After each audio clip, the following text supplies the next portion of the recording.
All right, so we're recording. Namo tassa bhagavato arahato samma sambuddhassa. Namo tassa bhagavato arahato samma sambuddhassa. Namo tassa bhagavato arahato samma sambuddhassa. Sadhu, sadhu, sadhu. Okay, so we are continuing the book reading, the chapter on Venerable Mahākaccāna. And in this section, it talks about how he was a great elaborator of brief statements. So whenever the Buddha gave a brief teaching, quite often the other monks would go to Venerable Mahākaccāna for further detail. So we read some examples from the Majjhima Nikaya and the Samyutta Nikaya in the past few weeks. And today we will continue in this section on the Anguttara Nikaya. Okay. So the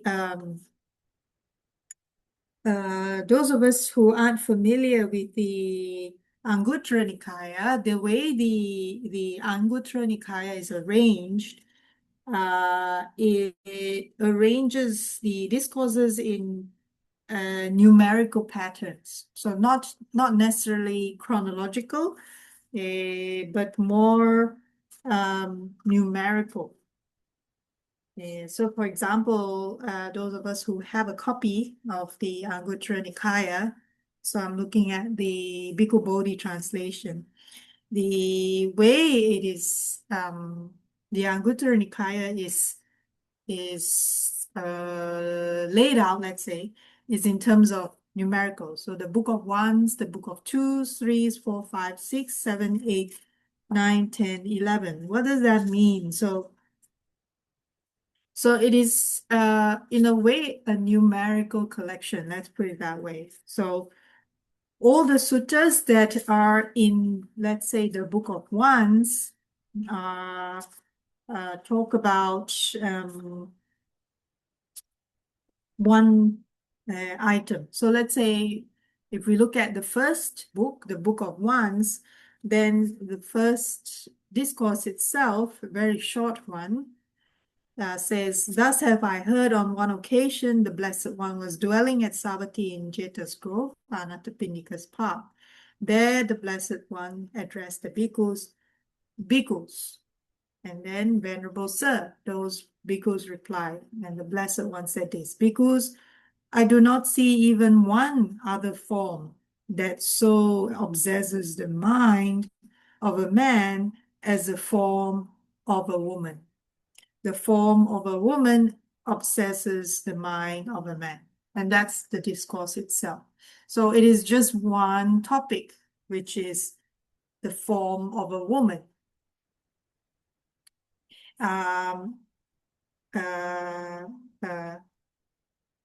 That obsesses the form of a man, and the Buddha had mentioned he does not see even one other form that so obsesses the one. Okay. And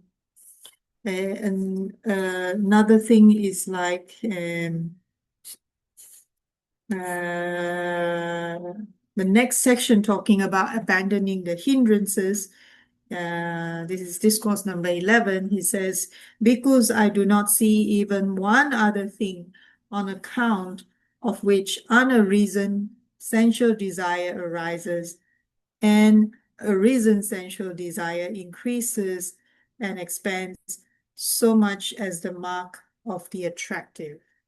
For one who attends carelessly to the mark of the attractive, unreasoned sensual desire arises, and arisen sensual desire increases and expands." So here again is just on one topic, which is the topic of the mark of the attractive, or something that attracts our sense base. We become, when we talk about the feeling, pleasant feeling, painful feeling, and neither pleasant nor painful feeling, it is the careless attention to the mark. Here, one is saying, for one who attends carelessly to the mark of the attractive. That means careless attention to the mark, the form that is attractive, then sensual desire that has arisen will expand, that hasn't arisen will grow. Okay, and then the book of twos and the book of threes. So that's how the Anguttara Nikaya is laid out that way. It's a collection, but numerically laid out. So here, here it offers two further examples of Mahākaccāna's exegetical skills. Okay, exegetical meaning a couple of weeks ago, we Googled the meaning of exegetical. Let me quickly find it again. It's more commonly used when there are scriptures involved. Okay, whether it's biblical or some other theological form of scripture. So it's a meaning, it's a critical explanation, an interpretation, or an analysis of a text, most commonly applied to scripture or literature to determine its original meaning. So as we read before, Venerable Mahākaccāna does have a way of being quite analytical in his approach. But nevertheless, anytime he gives that explanation based on a brief statement by the Buddha, it's always mapped back to the main teachings of the Buddha. So he does not deviate from that. So in one short sutta in this collection, Anguttara Nikaya 10.26, so that's from the Book of Tens, the elder interprets a verse, the meaning of which seems completely explicit as it stands by transposing it into a figurative mode and then extracting the implicit meaning by mapping it onto a frame of systematic doctrine. So in the last reading we had last week, it was mentioned like this as well. He has the ability to not only explain a particular verse just as it is, but also he will extract the implicit meaning. Implicit meaning means not so obvious. So he will extract the implicit meaning and then he will map it back to part of the doctrine that's systematic, whether it's how the dependent origination works or how we get caught with our sixth sense based clinging or craving to the three types of feelings, for example. Okay, so here a woman lay disciple named Kali. So Kali comes to the elder Mahākaccāna and asks him to explain in detail a verse from the maiden's questions. And the reference here is to the story of the Buddha's encounter with Mara's daughter when they tried to seduce him in the first year after his enlightenment. So after the Buddha gained enlightenment, still Mara tried to disturb him using his daughters. So one of the daughters, Tanha, craving, asked him why, instead of forming intimate relationships in the village, he squanders his time. So the daughter is saying, you're wasting your time meditating alone in the woods, And to this, the Buddha replied, having conquered the army of the pleasant and agreeable, meditating alone, I discovered bliss, the attainment of the goal, the peace of the heart. Therefore, I do not make friends with people, nor does intimacy with anyone flourish for me? And this is the verse that Kali asks the Venerable Mahākaccāna to elucidate, to explain further. And the elder explicates the verse in a way that does not appear to be derivable from the words themselves. His interpretation contrasts the Buddha's attitude to the kasina, the meditation on special devices for inducing concentration. So we don't practice that in TWIM. That's a different kind of practice where they use different objects of meditation to kind of focus the mind's attention into that object. But for TWIM practice, we don't do that kind of practice. Okay, because that will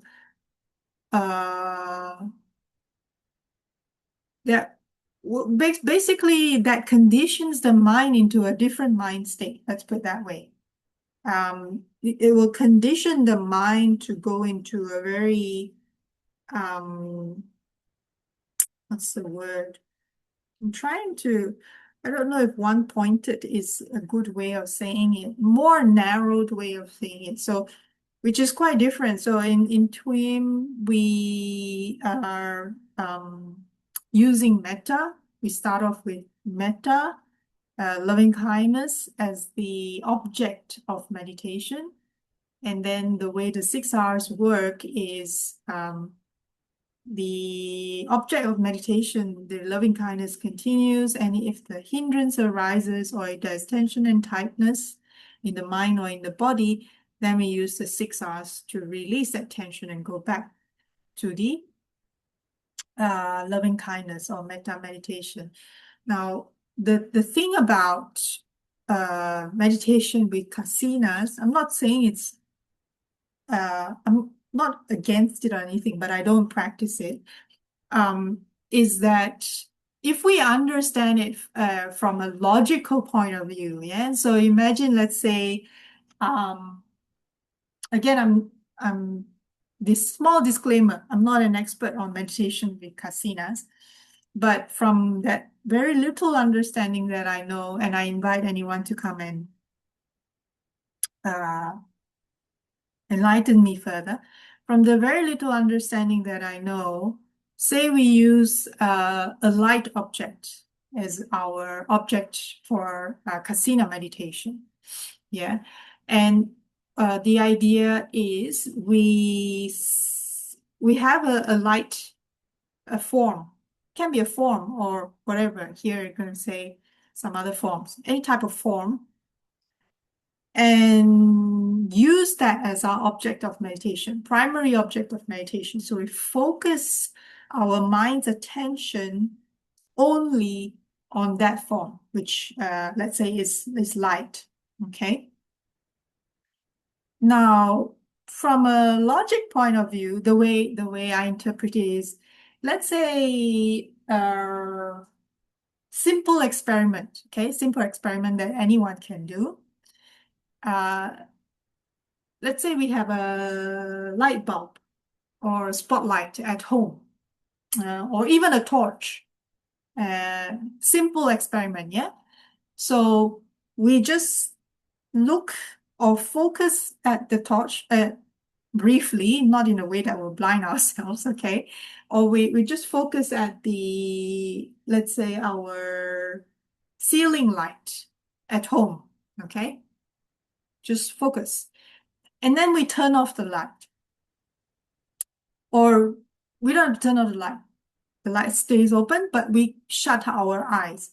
Now, the moment we shut our eyes, for that brief moment, that light still stays in our mental object for a period of time, and after which it will disappear. Another way we can think of it is, if we are driving at night, and we are on the lane where in the opposite direction, cars come in the opposite direction. So those of us who might be have a little bit of astigmatism, if the spotlight of the opposite, the cars coming from the opposite direction is too blinding, and nowadays it's really sometimes very blinding. For a moment, if we get caught in that light just takes over our vision. Yeah. So these are two simple experiments just to give an idea of what we can imagine. Yeah, if we focus our mind's attention on a particular light form or object for a long period of time,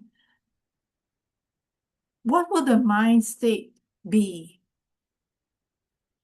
How will it, because it's what is object of meditation? Object of meditation is a way to condition the mind. That's basically what it is. So with the 6 Rs, we are actually conditioning the mind to not become like that. We are conditioning the mind to become open and aware. Because that's what the 4 Brahma Viharas do. As an object of meditation, the 4 Brahma Viharas have that quality to condition the mind to be, more like this, open, aware. And that is really the job of the meditator. Our job is just to observe, no judgment, just observe, just like a very curious 2-year-old going, what's happening next? What's happening next? But the thing about the mind is because, there's that saying, it's a monkey mind. So without an object of meditation, it will go everywhere. And that's the purpose of the object of meditation, to condition the mind, at least in the initial beginning, to be like, have a good base, have a good grounding. And the 4 Brahma Viharas are excellent object, is an excellent object of meditation to start with, because it doesn't get the mind going into like this. Okay, so it leads, if done correctly, leads the mind to do like that. So that is why the 6 Rs and using the object of using the 4 Brahma Viharas as an object of meditation is ideal and highly recommended by the Buddha as well, simply because it is it's a very practical, beneficial, meritorious, let's say, because when we are using the Brahma Viharas as an object of meditation, at the same time, we are not only practicing for our own benefit, but also for the benefit of others. So it becomes a very holistic, harmonious kind of practice, which automatically puts us on the Noble Eightfold Path. Just by doing that practice, automatically we get that, provided we practice it correctly, okay, or accurately. So here, it's a little bit different kind of meditation, all right? So he explains that some recluses and Brahmins regard the attainment of the earth kasina as the supreme goal and thereby generate this attainment. And others may take one of the other kasina as supreme. So then that means they're using these different objects as their primary object of meditation. The water kasina, fire kasina, etc., and reach the corresponding meditative state. Now, just a little bit of a caveat here. What's mentioned here is different from what's mentioned in the in the Majjhima Nikaya. Let me just grab that. Hang on a second.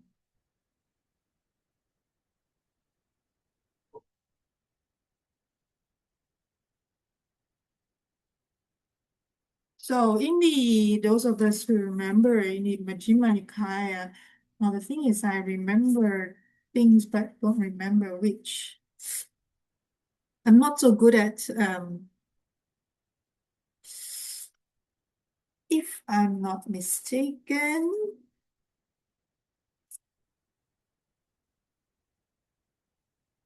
um,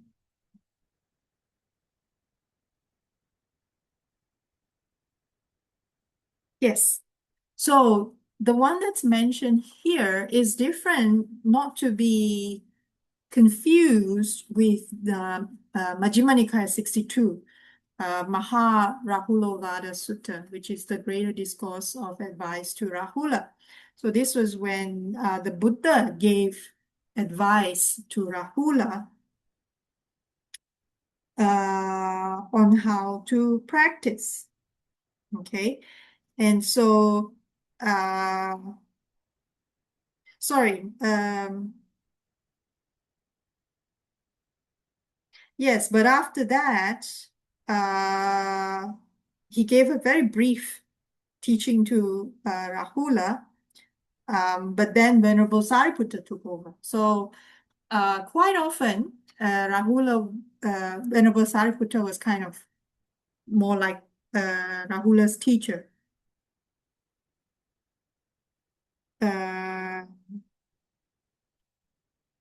And then after that, oh no, sorry. No, sorry. Sariputta saw him, gave a brief teaching, and then after that, Buddha continued the teaching. Now, in this sutta, the Buddha explained the different elements. What is water element? What is fire element? So Buddha first explained the elements in detail, very detailed, both internal and external versions of each element. That is the water, fire, air, space, and earth. And then after the Buddha explained very detailed each of these elements, he then explained how to develop meditation like those elements, which is different from this type of meditation that's explained in the commentary here. Okay, so I read from the Mahārahulovada Sutta, Sutta number 62 in the Majjhima Nikaya, page 530, for those of us who have the Bhikkhu Bodhi translation. So this is section 14 of the sutta. Rahula, develop meditation that is like water. For when you develop meditation that is like water, a reason agreeable and disagreeable context will not invade your mind and remain. Just as people wash clean things and dirty things, excrement, urine, spittle, pus, and blood in water, and the water is not repelled, not humiliated, not disgusted because of that, so too, Rahula, develop meditation that is like water. For when you develop meditation that is like water, arisen agreeable and disagreeable context will not invade your mind and remain. And then the next few paragraphs in this sutta is similar with the different elements. For example, with fire, he says, Rahula, develop meditation that is like fire. For when you develop meditation that is like fire, arisen agreeable and disagreeable context will not invade your mind and remain. Just as people burn clean things and dirty things, excrement, urine, spittle, pus, and blood in fire, the fire is not repelled, not humiliated, and not disgusted because of that. So too, Rahula, develop meditation that is like fire. For when you develop meditation that is like fire, a reason, agreeable and disagreeable context will not invade your mind and remain. Okay, so in this same sutta itself, after the Buddha went through those 5 elements, then immediately the Buddha mentioned the Brahma Viharas. Rahula, develop meditation on loving kindness. For when you develop meditation on loving kindness, any ill will be abandoned. Rahula, develop meditation on compassion. For when you develop meditation on compassion, any cruelty will be abandoned. Rahula, develop meditation on altruistic joy. For when you develop meditation on altruistic joy, any discontent will be abandoned. Rahula, develop meditation on equanimity. For when you develop meditation on equanimity, any aversion will be abandoned. Okay, and then later on, of course, the Buddha also talked about mindfulness of breathing. Yeah, but he explains how very detailed. Okay, quite similar, I think, to the Satipatthana Sutta. Yeah, so I will not read that here.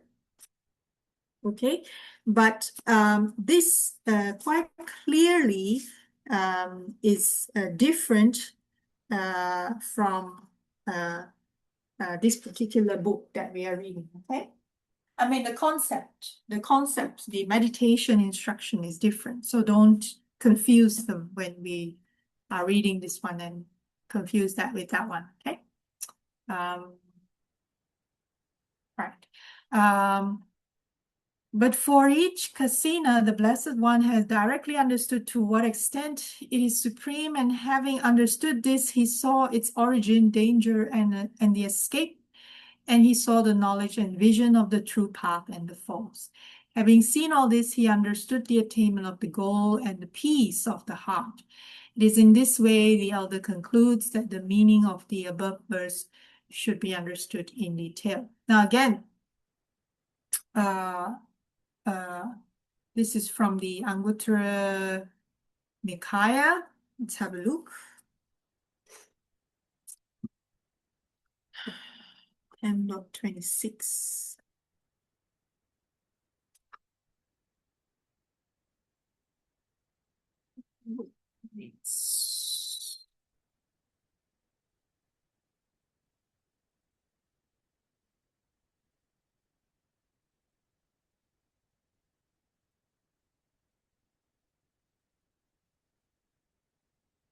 Yeah, so indeed in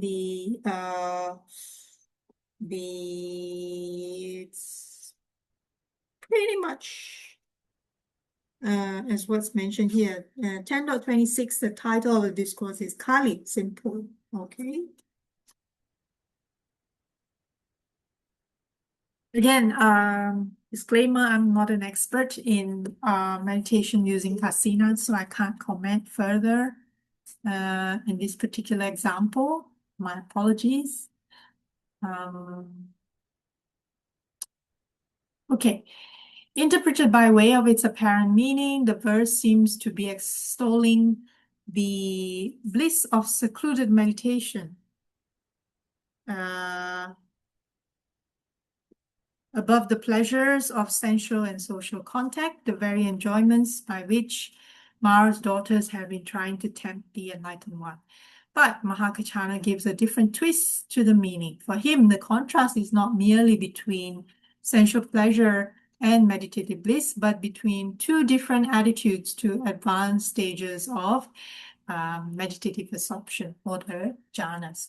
The ordinary recluses and Brahmins take the jhanas and other extraordinary states of consciousness attainable through Vipassana meditations to be the final goal of spiritual endeavor.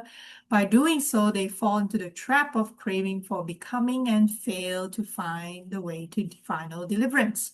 Because they become attached to the exalted bliss and quiet serenity of the jhanas, they cannot see that these states too are conditioned and transient, and thus they cannot relinquish their attainment to them. They therefore remain caught within Mara's domain, vanquished by his army of agreeable and pleasant forms, however sublime such may be. But the Buddha has seen the origin of these attainments, craving as the origin of suffering. He has seen the danger that they are impermanent, unsatisfactory, and subject to change. He has seen the escape from them, nibbana, and he has obtained the knowledge and vision by which he can distinguish the true path from the false, the noble eightfold path from the wrong eightfold path. By means of this fourfold knowledge, which in effect is knowledge of the Four Noble Truths, he has attained the goal, nibbana, experience as the peace of heart that can arise only when all defilements have been extinguished without residue. Again, small disclaimer, I'm no expert on meditation of kasinas as an object. However, I do recall vaguely one of the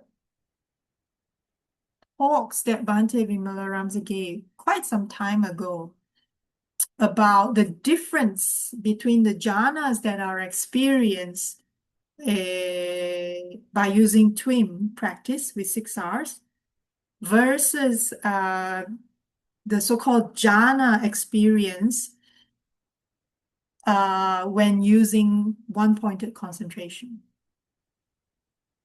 It is actually very different. How is it different? In the TWIM way of practice, or let's say to make it simpler to understand, when we're using 6 Rs and our object of meditation is, we start with loving kindness, which is the Brahma Viharas. Naturally, as the meditation progresses, it naturally evolves. So we don't have to say, we don't have to conjure it. In fact, we shouldn't conjure it. We shouldn't say, okay, I shall now meditate. My object of meditation shall be loving kindness for 1 year.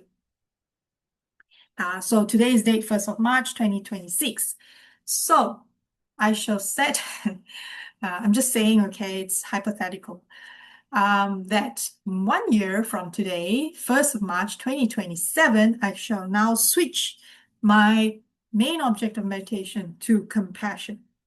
It's not like that, because if we set our mind like that, then our very direction in the meditation changes completely, because the mind is conditioned by what we tell it. The brain is conditioned that way, neuroplasticity and all this tells us that. Okay, it doesn't take, it's not rocket science to realize that. But what happens is when we are practicing loving kindness as our main object of meditation, and this is the reason why it's important to apply that practice throughout the day, not only during the formal meditation, because what we are doing is we're purifying and we're retraining the mind. So as Bhante Vimalaramsi and Venerable Sister Kema used to say, the 6 Rs is a very, very effective method of purifying the mind first and then retraining the mind. Or in modern neuroscience or neuroplasticity way of explanation, science puts it as rewiring our brain. Okay, I remembered Rajivji, yeah, who gave a talk quite some time ago, yeah, and I was asking him, what is the simplest way to explain what we are trying to do, practice of the 6 Rs or whatever, to anyone, not necessarily someone who knows meditation or is familiar with Buddhism, just anyone, yeah. So what is the easiest, simplest one sentence short way of explaining what we're doing, what we're practicing. And he put it very nicely. He said, well, we're simply just rewiring our brain towards higher happiness. That's what we're doing. And I till this day, I'm very grateful for him putting it like that. And I till today, I still find that as, yes, it is the quickest, shortest explanation to anyone who, just wants to know, can you tell me in a nutshell or in a single sentence, in a couple of words? Nowadays people want everything short, right? Tell me instantly, I want instant gratification, instant results, instant everything, because especially the younger generations, I have to keep telling my music students, they are born into everything is instant. And I have to tell them in their practice of music, this is not instant noodles method. I just said to one, I think he's 8, 9 years old now. I said to him, you cannot practice and one time and yep, I've got it. My brain's got it. This is not 2-minute instant noodles. So when we are practicing the 6 R's, there is a process going on. It's very similar to if we want to cultivate a habit or change a bad habit to a good one. It's very similar to that. So let's say, there's so many people talking about habits, right? There's even the famous James Clear and his book on atomic habits, right?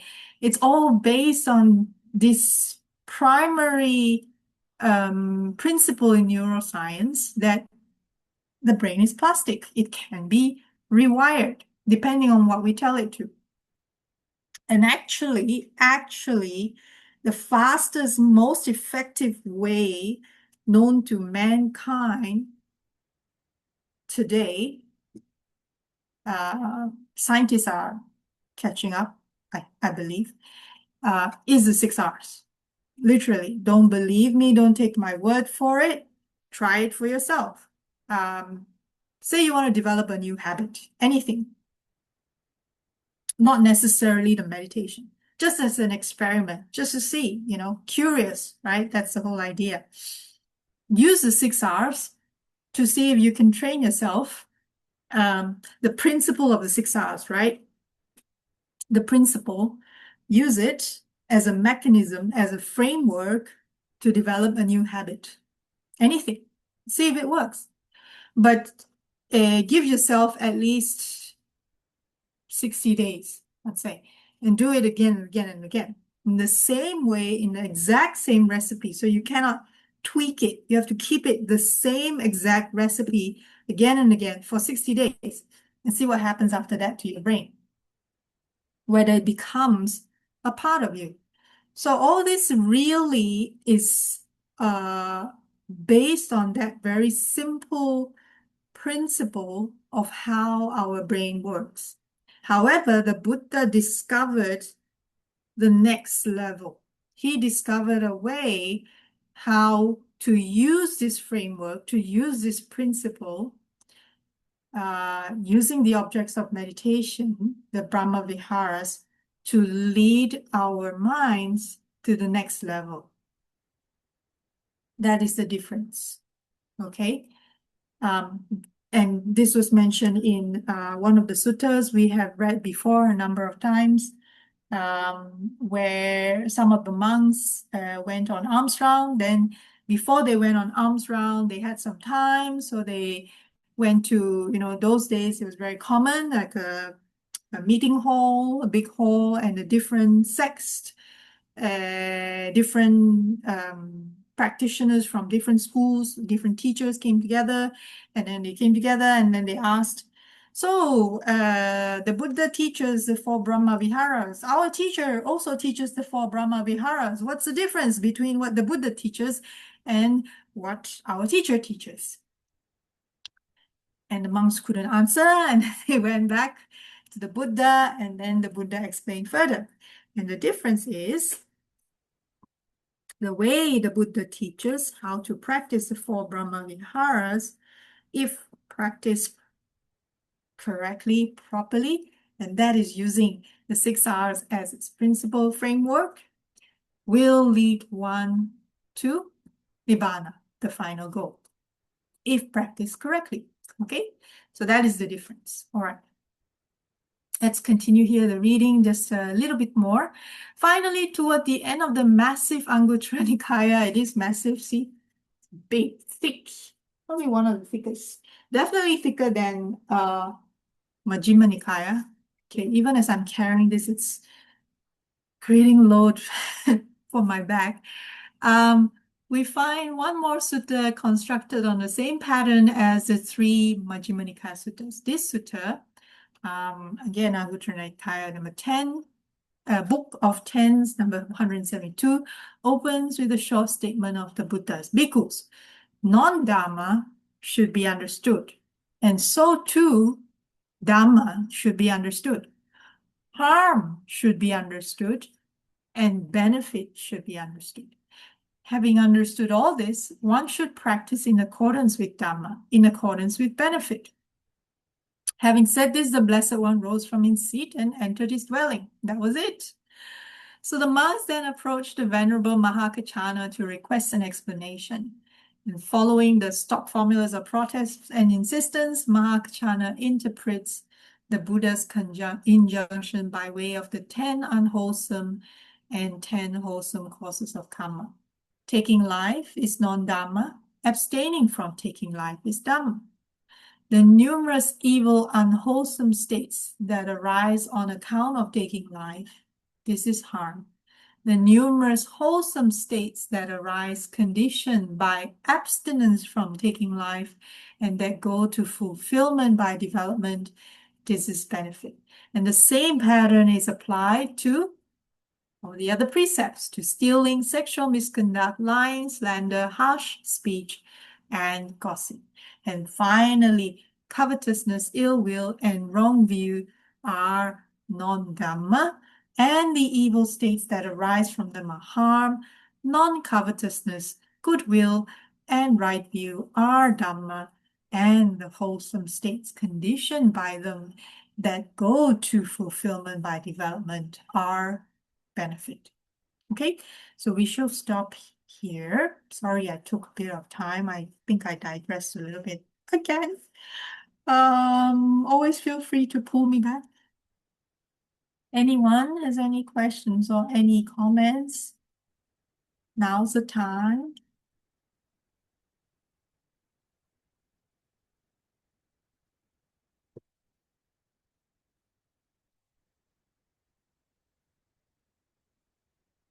No questions? Okay. I didn't think I was very clear, especially the section on kasinas, because that's not an area I'm very familiar with. What I wouldn't say familiar, but what I've experienced before, this was in the first 10 or so years when I started learning meditation. So as is common, was using the breath as meditation object. However, what I didn't know was I had a lot of blockage. So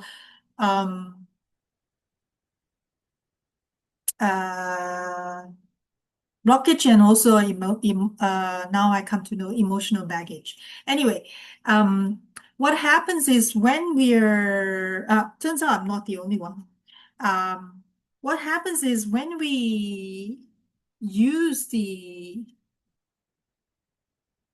mindfulness of breathing and focus the breath on the breath, not on the so this is has been mentioned before many times by Bhante Vimalaramsi already. So I won't go into detail, but let me see if I can find very quickly the Mahākaccāna.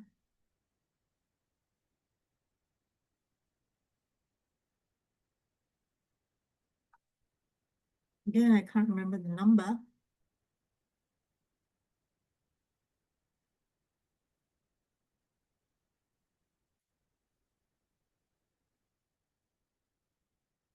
Oh, not Maha, just 145. Just the Satipatthana.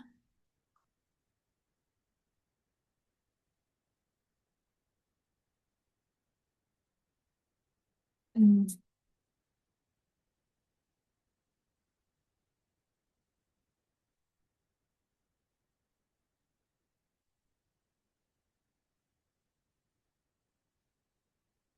yeah, so in the Satipatthana Sutta, MN number 10, section 4 or paragraph 4, and how bhikkhus does a bhikkhu abide contemplating the body as a body? Here, a bhikkhu goes to the forest or to the root of a tree or to an empty hut, sits down, having folded his legs crosswise, sets his body erect, establish mindfulness in front of him, ever mindful he breathes in, mindful he breathes out, breathing in, long he understands. I breathe in long. Or breathing out long, he understands. I breathe out long. And that's it. Breathing in short, he understands I breathe in short, or breathing out short, he understands I breathe out short. That's it. And he trains thus, I shall breathe in experiencing the whole body. That means being aware of the whole body. And he trains thus, I shall breathe out experiencing the whole body. And he trains thus, I shall breathe in tranquilizing the bodily formation. And he trains thus, I shall breathe out, tranquilizing the bodily formation. And the key word here, as Bhante Vimalaramsi has pointed out many times, is tranquilizing, the relaxed state. When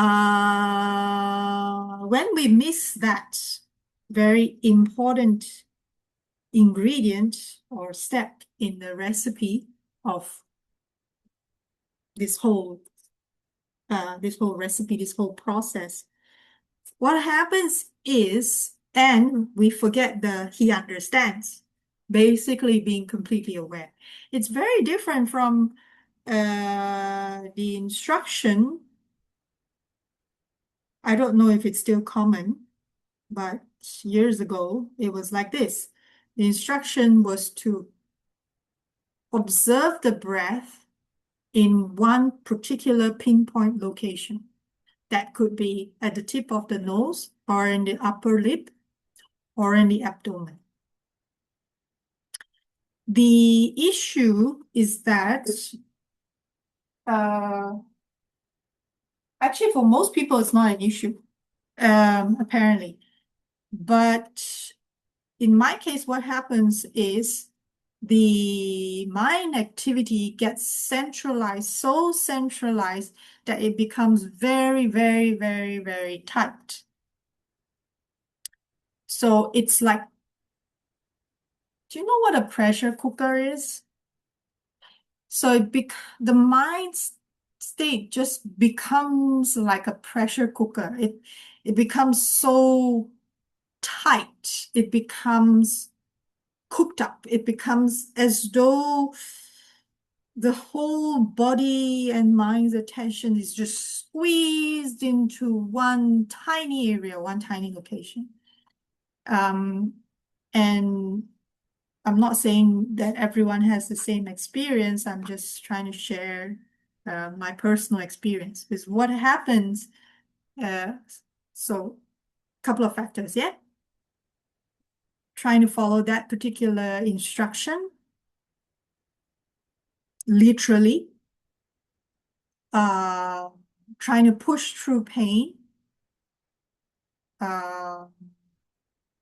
having some sort of not being aware of emotional baggage and blockages, whether it's physical or mental or emotional. All these combined led to a number of things, okay? Firstly, again, like what Bhante Vimalaramsi had mentioned many times, his own personal experience, the instruction is to push through any pain, to sit through the pain. Luckily for me, I didn't go through the experience that Bhante Vimalaramsi had, which he forced himself to sit through hours. I think the longest that I forced myself was an hour plus, close to 2. I don't think I went much further, but because I also pushed myself, and we were sitting, cross-legged on the floor, not full lotus, most of the time just half. I believe some of my issues, postural, whatnot, may have come from that. So I can completely empathize with anyone who has any issues from lumbar downwards. Anyway, so what happens is when those of us who have that combination of factors going on, because we are not using the metta meditation as our primary object. So in the experience that I had, the funny thing is, the instruction starts off with metta meditation for so it starts off guided metta meditation, but at the end of that guided metta meditation, which is about, say, 20 minutes or so, I can't remember, it was really a long time ago. It then branches into being mindful of the breath and focusing on that one particular area. And because I obviously had a lot of blocks and stuff that I didn't know, if we push ourselves to it, because it's like I said, it's like almost putting the mind into a pressure cooker, for lack of a better explanation.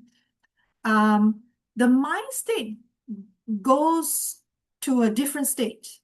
It goes weird. It goes like, and it's very similar to what the texts say. Very similar. Because at different times, the body, we may feel like we don't feel the body anymore.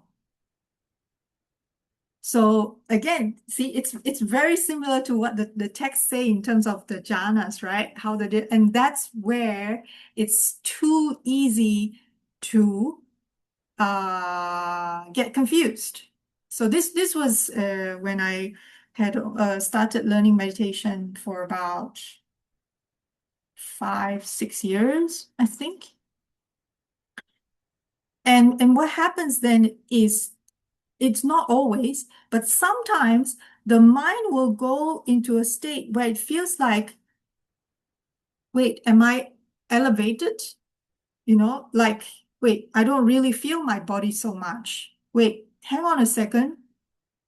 I feel like I'm floating, but I'm not really floating. If we check ourselves, we don't have to open our eyes, but we check ourselves, wait, hang on, I'm still seated, I'm not floating. But why does it feel like as though my like there's some kind of energy thrust, thrust, THRUST, thrusting me upwards somehow? And if we're not careful and if we're not guided, then we are misled. We very easily become misled to think, oh, I'm in the jhanas. Great, I'm on the right path. So let's continue this particular practice. Now, I'm not saying it's dangerous or anything, but the biggest difference I've noticed with that kind of practice, and after that I started practicing.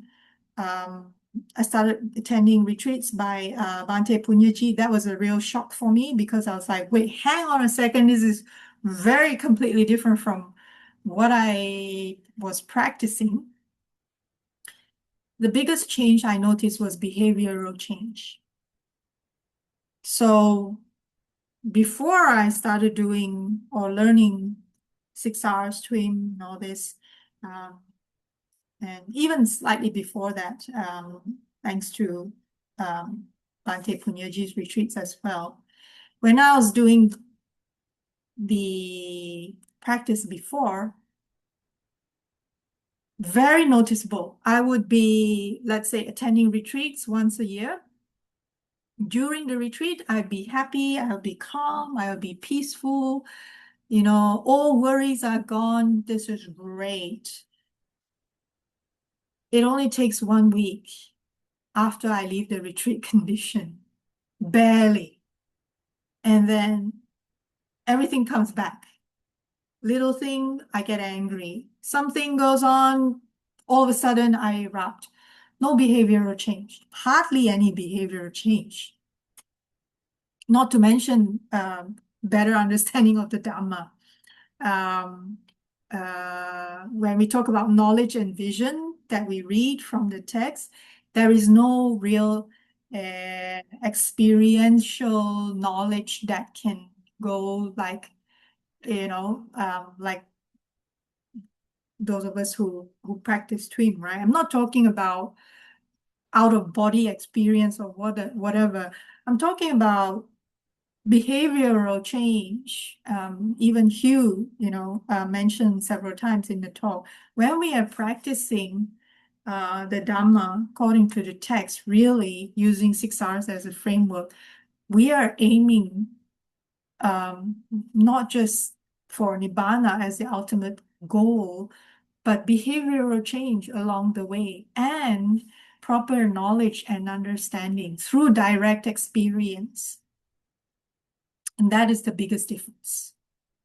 So I thought I'd share that a little bit because I still see a lot of people misinterpret the instructions and practice and then start to have, let's say, out-of-body experiences or some kind of experience that they feel like, oh, this is bliss, this is jhana, this is, then I feel like, not because I'm some kind of master, I'm not even a twin guide, but because I've had that personal experience where that kind of thinking is not only detrimental to our own practice and our own life, it is detrimental to our relationships with everyone around us.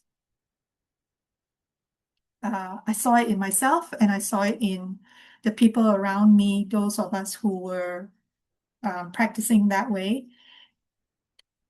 Very clearly, the first thing that I noticed, I didn't catch it in myself first, I caught it in others first.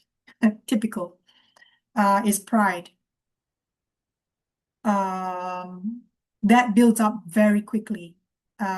Before we know it, it overtakes us. So very quickly, the pride overtakes us. And even in the text, pride is one of the last hindrances that we can escape or rid ourselves, or let's say overcome, conquer. Is a better term. Pride is one of the last hindrances. It is very difficult because it is connected to the I, capital I, the concept of self, whatnot, right? So it's very difficult. It's only towards the final few stages. So that particular practice or instruction directly feeds it, I feel. Again, my own personal take. I could be wrong. Maybe some people do get into the proper jhanic states and they do go very far in behavioral change. Maybe I didn't practice the right way. Maybe I didn't listen to the instructions. Maybe the instructions were correct. Maybe I interpreted them wrong. Maybe my perception took it differently. Who knows? Doesn't matter.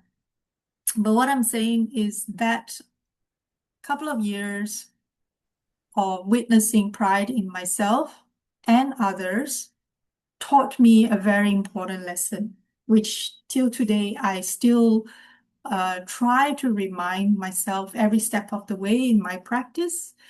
That is to check and ask myself, am I starting to think like I'm knowing better than others? Am I starting to think like I am great? Am I starting to think like, ooh, I'm more loving than other people? I'm more kind, I'm more compassionate, I'm more the moment I start to see the I coming more often in my mental mind pattern, that's when I know, okay, back through the drawing board again. Where is my practice again? So it's a good,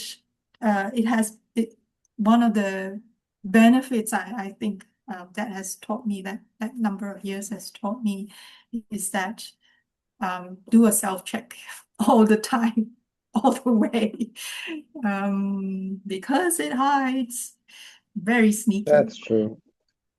I think you're very humble to say that, although I want to remind you that it's a possibility that over the years, your kindness will have increased, your lovingness will have increased. So maybe it's true, and once in a while, you should give yourself a pat on the back too, that you're doing a good job. Ah, y- uh, you do have a point there, Raj. But the biggest difference I noticed is the wisdom factor. Mhm. That was the biggest difference. And I'm still working on the forgiveness meditation, forgiving myself. Um, now, it's again no fault of anyone. It's just how conditions arose. Mhm. Why I say the biggest difference is forgiveness is because how I was kind before was without wisdom. Mm. So the Buddha clearly mentioned whether it's our thought, our speech, our action, if we want to say something, if we want to do something, if we even want to think about something, if it is not beneficial to ourselves and it is not beneficial to the other party, then don't do it. Mhm. Also, he did say, if it is beneficial to other parties, but not beneficial to ourselves, don't do it. Now, I didn't come to this text, didn't realize, didn't know, didn't ask enough questions. That's the key.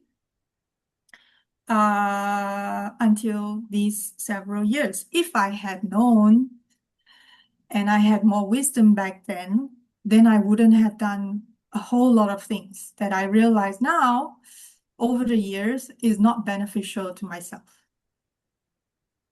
Correct. And that's true for all of us. But I suppose. I think we have to forgive ourselves for things that we did because we didn't know better. Yep. So that is the process that I'm working through right now. As Correct. we Very good. speak. Very good. Because yeah, let's put it this way, it has taken a toll on my physical body, and finally my physical body is just going, I've had enough. You got I'm to sorry to hear change. that. Yes, yes, of course. You have got to change because I'm not going to come to the party anymore. Not that party anymore. Yeah, So, I hear you. I would like you to wake up go call. back to that earlier comment you made about the states of joyfulness, the jhana states, the bliss found during meditation. Because I experienced that many times, and to be honest, I enjoy it. I see it, I think, as a reward from the universe for being on the right path. And then I heard you say that this could be pride. And then I heard you say that this could be self-validation, that we are on the right path. So could you elaborate a little bit from your experience, what you said? Maybe there's something for me here to learn. Ah, okay. Now, don't confuse. Maybe because I was probably covering different things and maybe I mashed them all up together. So that could have been my mistake as well. Sorry. But the pride thing is a separate thing. Hmm. So the joy, so again, I'm not a twin guide, so disclaimer there, but I'm assuming that Hmm. you have followed the instructions through attending a Hmm. retreat, a twin retreat, Yes, and that you have checked through interviews, yeah? So that correct. assumption aside, um, then the idea with the twin practice is it's fine. There's nothing wrong with being experiencing the joy. Oh, The trap, there's nothing wrong with that. There's nothing wrong with that. It's all, if we say there's something wrong with that, it's almost like saying, well, there's something wrong with eating ice cream occasionally. There's nothing wrong with that. The correct. the Yes. the trap is getting caught in it. So that is Hmm. where the clinging and the hanging on to. Because the hanging on to the joy, the very act of hanging on to the joy Hmm. becomes a hindrance. It becomes the block, the obstruction, let's say, not in a bad way, but it just blocks us from going further. That's all. I understand. I see your Yeah. point. Thank you. So, so the key thing, and this is why it is so brilliant how Bhante Vimalaramsi um, weaved it all together.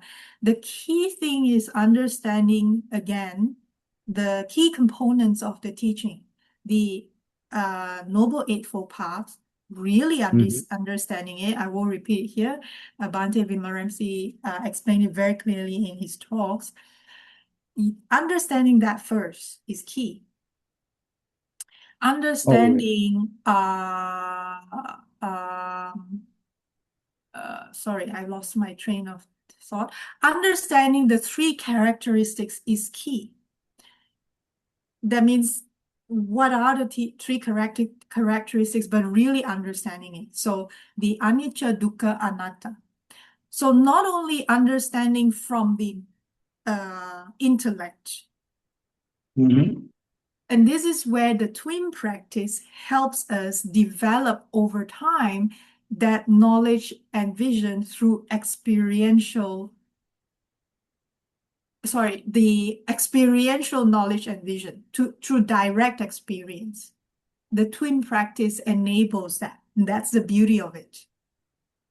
The 6 hours Yes. enables that because it's a mechanism. It's like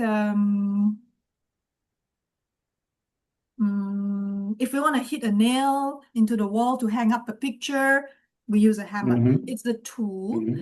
that Tool. will bring about that. Um, and so what happens is when we understand uh, the three characteristics anicca, we understand that everything that arises is conditioned, and therefore, if it is conditioned, it is impermanent.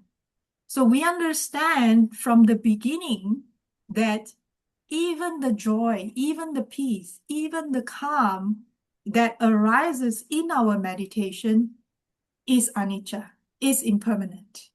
We understand that. Yeah. So in the first instance, we understand that from an intellect point of view.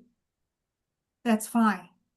So then when we go during our meditation practice itself, when we are in that state of joy, in that state of calm, in that state of peace, If we train ourselves in the 6 hours enough to observe, merely observe, like a curious child who is just so widely curious about what is happening in the world, like that, if we train ourselves like that, just curious, oh, so this is joy, this is calm, this is peace, okay.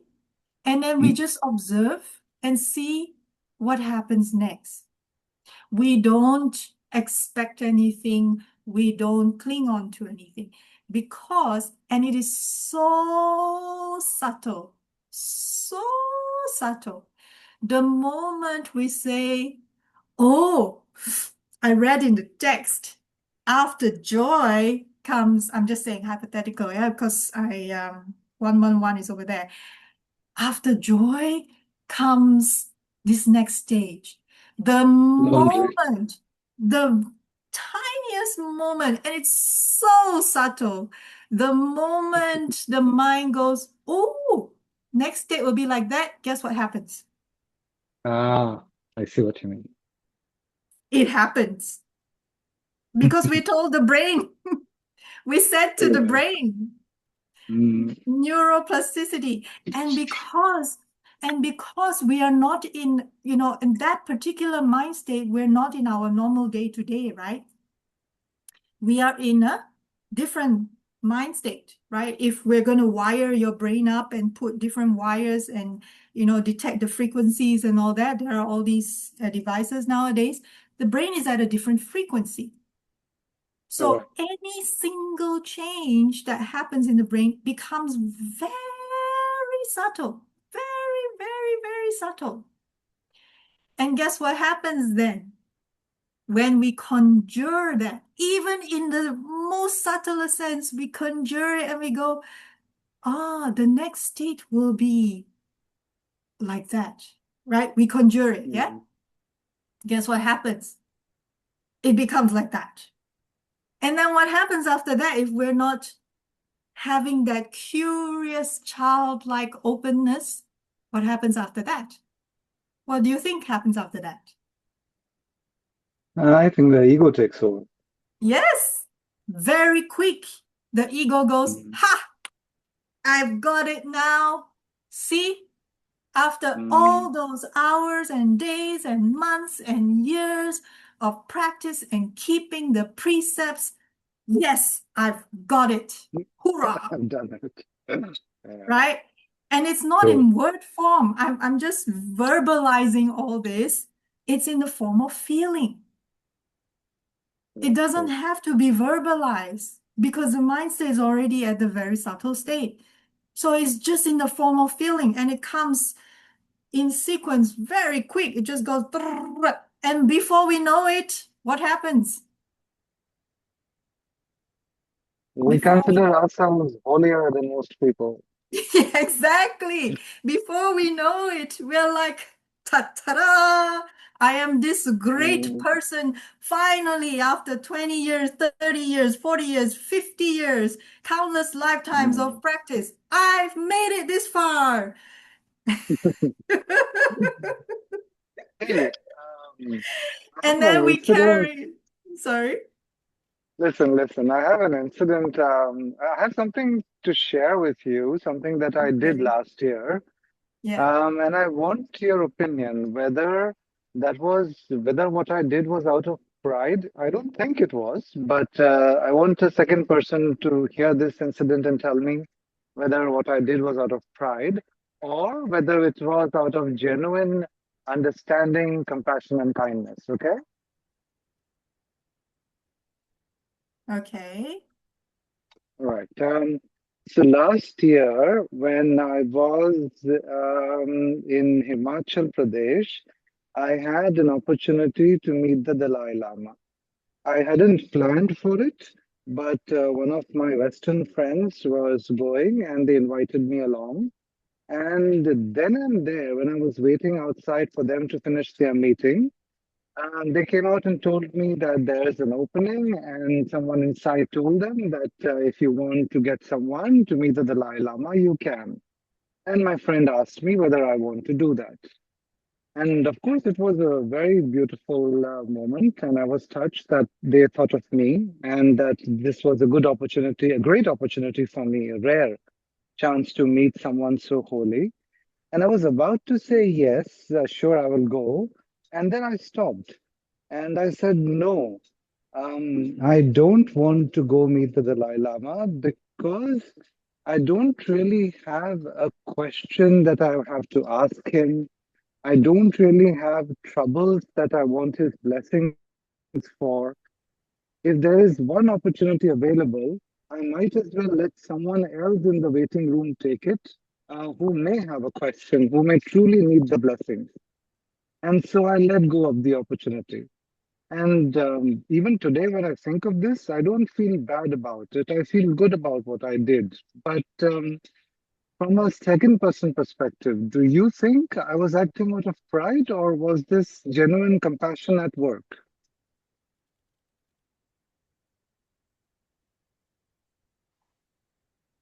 I'd like to invite those others who dialed in first before I share my thoughts. Does anyone Yes, else yes. who dialed in have any thoughts around that?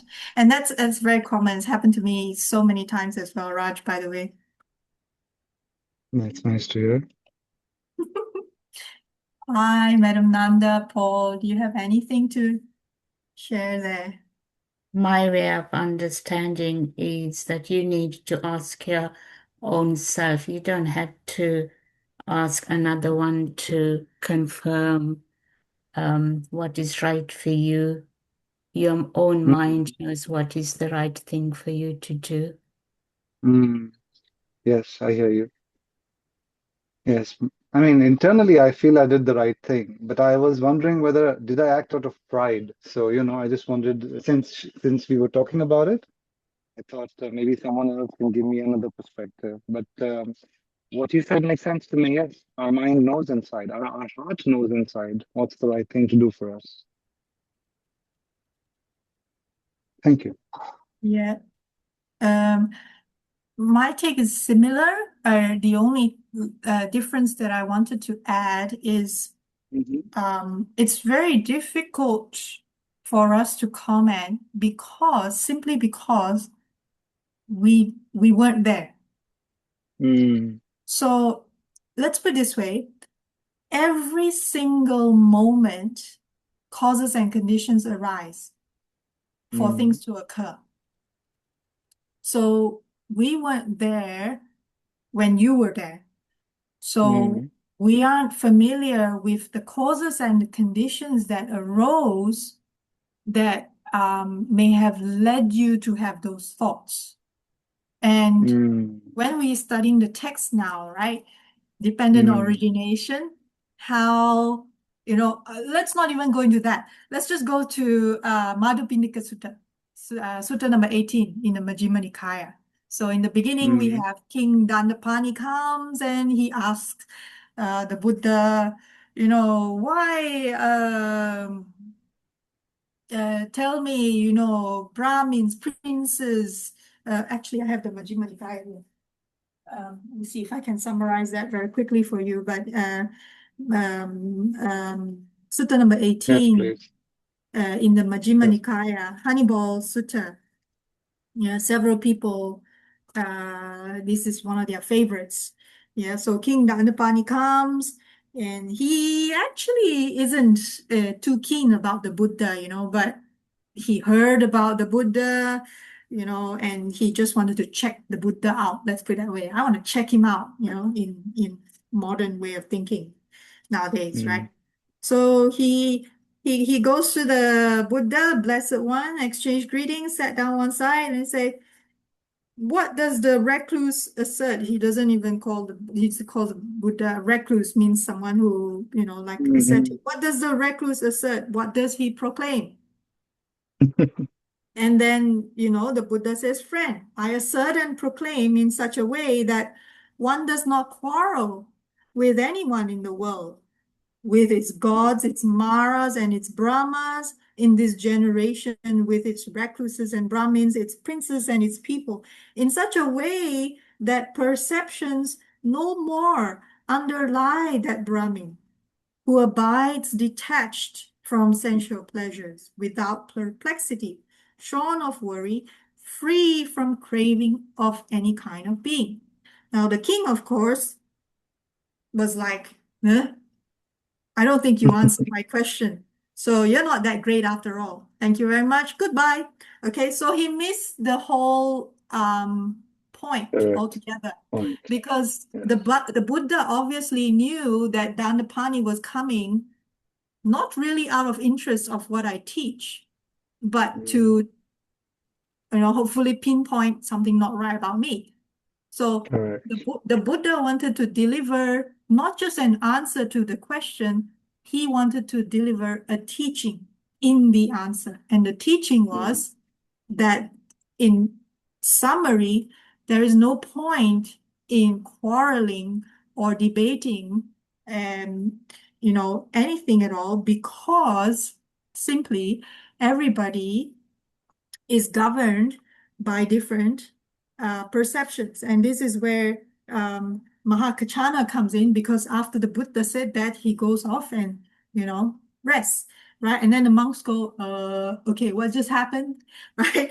So then, the Buddha is not there anymore. So then they go to Mahākaccāna. So we read a summary of that about 2 weeks ago. Yes. Go to Mahākaccāna, and then Mahākaccāna says, well, first of all, he does the usual. He said, hey, guys, the Buddha was here just a while ago. He's right in front of you, and you didn't ask him to further elaborate. Now you come to see me, and then, but then, the bhikkhus, they go, no, please, tell us. And then Mahākaccāna will, give this full explanation. And the full explanation is, as to the source through which perceptions and notions born of mental proliferation beset a man, if nothing is found there to delight in, to welcome, and to hold to, this is the end of it. Sorry. Yes, this is the underlying tendency. This is the end of the underlying tendency to lust. This is the end of resorting to rods and weapons. Here, these evil, unwholesome states cease without remainder. And then he says, I understand the detailed meaning to be as follows. Dependent on the eye and form, eye consciousness arises. The meaning of the three is eye contact. With contact as condition, there is feeling. What one feels, that one perceives. What one perceives, that one thinks about. What one thinks about, that one mentally proliferates. With what one has mentally proliferated as a source, perceptions and notions born of mental proliferation beset a man with respect to past, future, and present forms cognizable through the eye. So, in summary, what happened to you last year was depending on what you saw, hear, smell, taste, touch, and mind caught through your sixth sense basis at that particular moment, that led you to do the action or the result of what you did. Now, the best part is, and this is where it gets fun, the best part is something in that particular moment, your mind made a connection to the concept as your mind understands and cognizes as pride. Something, I don't know what. And so when we talked about pride in today's talk, instantly, very quick, right? Instantly, the mind goes, oh, wait, hang on. Back in that time when that occurred, was there pride? This is where it starts to get really fun. See what I mean? Yes. Yes. I don't feel there was, but I'm very open to the idea to someone explaining that there could be and how to improve there. Yeah, but you see, this is where the beauty of what the Buddha taught really differentiates his teaching above a lot of other teachings, whether it's theology or philosophy or science or whatever, is that it's not just about the pride. It's about how that concept of pride even came to your mind.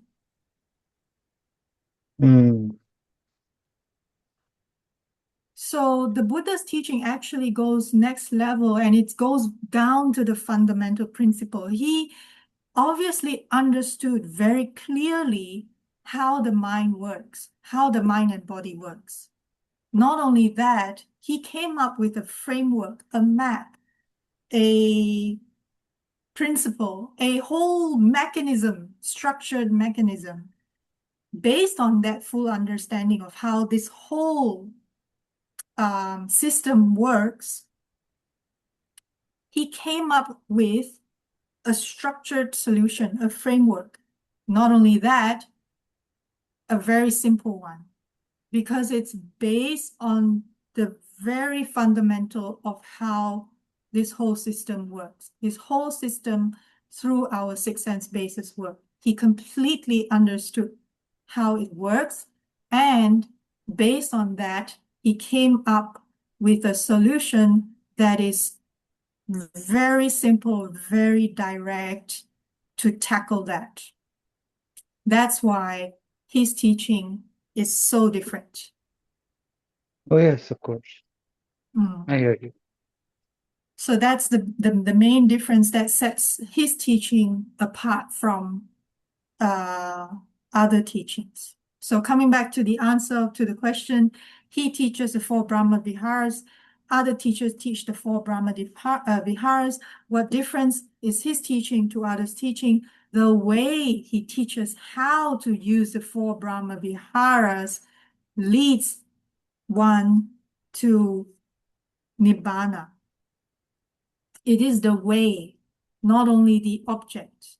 And the way, the principle, the framework, very simply, is the purification and the retraining of the mind through using the 6 R's by having full understanding and practicing the Noble Eightfold Path.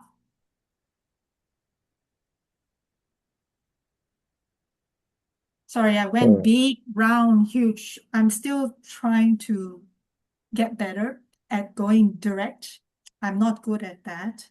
But yeah, that was a very big roundabout. No, it's good food for thought.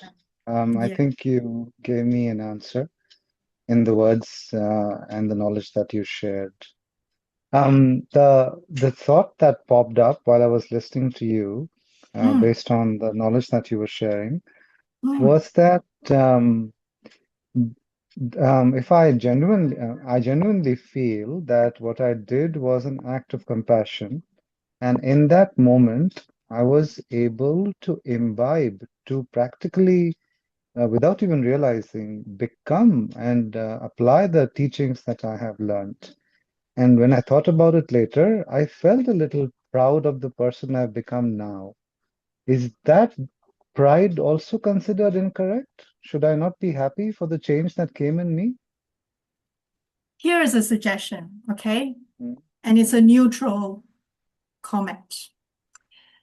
After this recording is uploaded onto YouTube, play back to this particular section and listen to yourself and write down on a piece of paper, keep count how many times the word I came out of that particular sentence.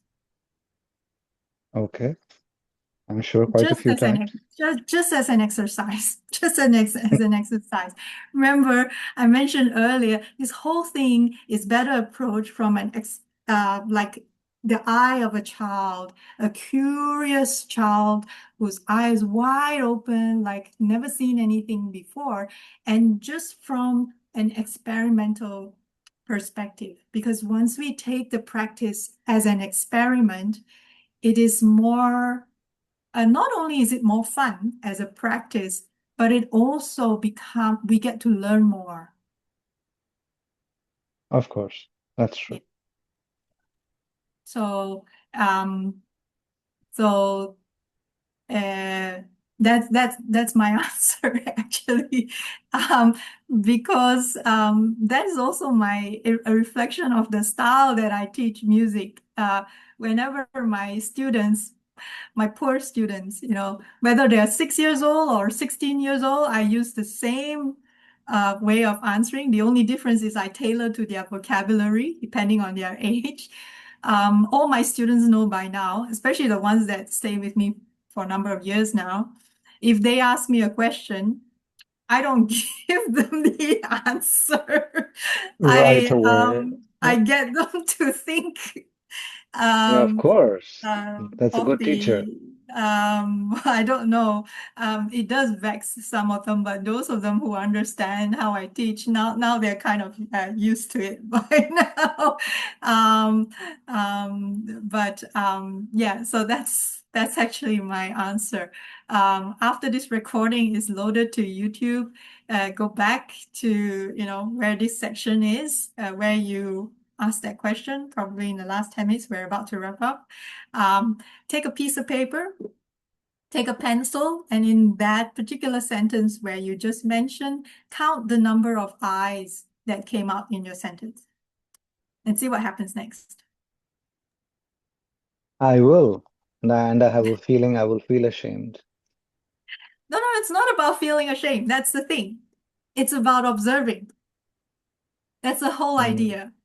It's about observing. That's the whole idea. Okay. All right. That's the I whole will idea. I will give it a try your way. Yeah. As an Observe. experiment. Even if you say, okay, the feeling of shame comes up, then the whole idea of the experiment is to observe that. Mm. That means, Yes. again, not the I am ashamed, but this is the feeling of ashamed. What does it feel like? Is it nice? Good. Is it not nice? Is it neither nice nor not nice? When we approach the practice in this way, then it becomes fun. When it becomes fun like this, that becomes a motivation for further practice. Of course. For further improvement in For further one's improvement. thinking and action. In that sense, also it helps with the whole attachment and clinging and all that thingy as well, creeping in. So that's the whole idea of why, Bhante Vimalaramsi, Venerable Sister Kema used to mention a lot, just be like a wide open child. Don't expect anything. Every time the practice is just be curious. What happens next? What happens next? Because that helps a lot with the, we talked about the I a lot and the pride and all that a lot. By practicing in this way, it is one way. I'm not saying it's the only way. It's one way of curbing that from overtaking. That having curious, just observe, curious, childlike mind, just observe, experiment. So then it takes away in a natural, gentle way, it takes away that direct association. Oh, I am doing this, I am doing that, I am doing this in the practice. It's more of the, oh, what happens next? Oh, and what happens next? And oh, what happens next? So you see what I mean? Does that kind of make sense? Kind of? Yes, it does. Okay. When you kept on saying the I, and I was thinking about the I think, Yeah. again, I think maybe it's the universe, the higher power that makes us do these things, not the I. Whatever it is, just keep observing. Yes. Just continue to use the 6 R's in your practice. Just continue to have that curious mindset. Just continue to ask questions. Just continue to observe. Just continue to keep your precepts because that's very important. Just continue Always. to Yeah, just continue to check with the text. And we don't have to read all the text, In fact, like Bhante Vimalaramsi said, Majjhima Nikaya is like a manual. We don't need all of it, and some of it is repetitive, right? Bade Karata is simple. Example, 4 of the same thing. Just pick a few that at that moment of your practice, truly you can relate to. Just pick a few. For example, if you want that particular paragraph in what we just read from the Mahākaccāna Sutta, right? Let's say, for example, I use it a lot. Meditate like water. For water does not, if you like in that particular moment in your practice, if you feel like that particular paragraph most relates to you, you connect it the most, then use it at that particular point of your practice. Use it until you feel like, okay, it's no longer beneficial, then use something else. It's treat it like a manual, a guide, Like, for example, if you want to put a piece of furniture from IKEA, yeah, and you have that booklet on what Instruction this manual. side, the instruction booklet, you put this first and you put that, you line that together, and then you put the nail or the screw together, because at that particular point of putting that furniture together, you needed that section of the instruction guide. Think of it that way. So treat the Majjhima Nikaya a little bit like a manual. At what point do you need, what? And then the whole concept of twin practice and the 6 R's, treat it as like a mindset. So, for example, when we want to put a piece of IKEA furniture together, the mindset to prep ourselves to put that piece of furniture could be, you want to do something that can put some books together. I don't know, or you have a particular mindset that leads you to want to buy a piece of furniture from IKEA and put it together. You went into that process with a mindset, right? So use the twin, use the 6 R's as a kind of framework, let's put it that way, framework for that particular mindset. And what would your goal be? Ask yourself that, what is my goal to practice, and the goal can change, and that's fine. That's completely fine. And this is what makes the whole journey of practicing in this way, of studying in this way, fun. This is a Of difference. course. Yeah. Compared to many other ways, because it invites the curious mindset. It invites, ehi pasiko, when we recite the triple jewel, the qualities of the Buddha, qualities of the Dhamma, qualities of the Sangha. In the qualities of the Dhamma, there is ehi pasiko, meaning come and see. Direct translation. So that literally says the Dhamma invites one who is curious to come and try things out, to see what happens next. That is one of the qualities of the Dhamma. So when we continue to keep that kind of quality, then just by having that curious mindset, we are in essence practicing one of the qualities of the Dhamma.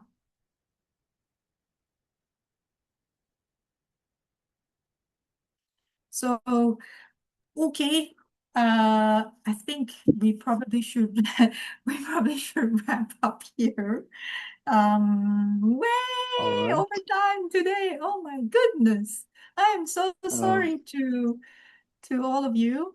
But of course, this is a very No, don't flexible session. apologize. As usual, I'm the reason. I again. Well, again, I want to take this opportunity to thank you so much to, especially to Madam Nanda, to Paul, to Pai. Your metta, your support has been really, really so helpful. And also to all others who have also shared their metta, their merits, their good wishes. I'm so grateful. I am on the recovery. It's just every day very, very, very, very tiny. And the first 2 weeks of making a lot of mistakes has taught me that it cannot be rushed. This recovery process, even if I want to rush it, cannot be rushed. So I have to be very, very patient. And I am yeah, gosh, it's like taking my forgiveness practice to the next level. Seriously. I'm not kidding. This is really, I'm sitting for an exam on the practice of forgiveness of oneself. Ah, ah, and I need to observe so that it remains fun, not turn into a chore. Sorry, I missed something. Oh, Pi. Oh, Pi did put some comments. Sorry, we missed that. Pi said, I think Madam Nanda is right. How did you feel in your own mind? I wouldn't worry about it either way. Same, I wouldn't worry about it either way. You did something with good intentions. That's the important thing. True, intention is always important because that drives actions. Thank you for your understanding and your kind words. Again, you're most welcome. Anything that's beneficial. Again, if it's beneficial to you and it's well, it didn't make me feel bad. At least my body will tell me immediately nowadays. So as the Buddha said, it was beneficial to you and didn't make me feel bad. It's probably okay. All right. Absolutely. So let us share. I am Merit. going to. Yes. Okay. Oops. Okay, let's share merits together. May suffering ones be suffering free, and the fear-struck fearless be. May the grieving shed all grief, and may all beings find relief. May all beings share this merit that we have thus acquired for the acquisition of all kinds of happiness. May beings inhabiting space and earth, devas and nagas of mighty power, share this merit of ours. May they long protect the Buddha's dispensation. Sadhu, sadhu, sadhu. So also here I want to take this opportunity to share merits with all those who have been so kind in sharing their thoughts of getting better and metta as well.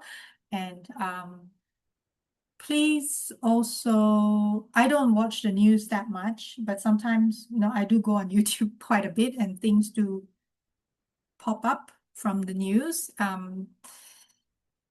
For every action, obviously, even, who was it? Was it Newton or Einstein? I don't know now. For every action, there's an equal and opposite reaction from a scientific perspective.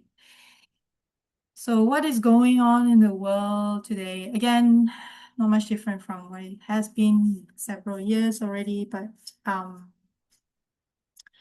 needs more metta. So let's continue to radiate and practice more metta day to day. Okay. All right.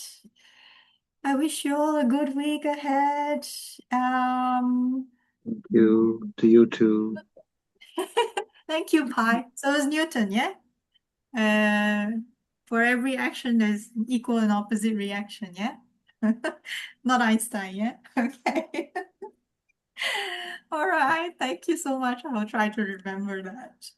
Thank you. Have a good week. Bye-bye. Thank you, May. Let's hope Bye-bye. you're getting better very soon. Yes, get well soon. Yeah, it will happen. The Yeah, body will. definitely. It's just I just have to be very patient. And I keep telling myself, even if others are not patient with me during this period, I have to continue to be patient with my body during this period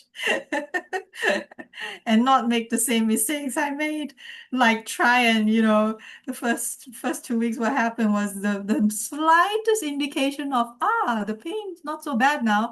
I went and did grocery shopping. Big mistake. Big mistake. So no, I get stuff delivered. Okay, for now at least. All right. But thank you so much. Thank you again. Have a good week. Take care. Bye-bye. Look after Bye. yourself. Bye-bye. Thank you. Bye.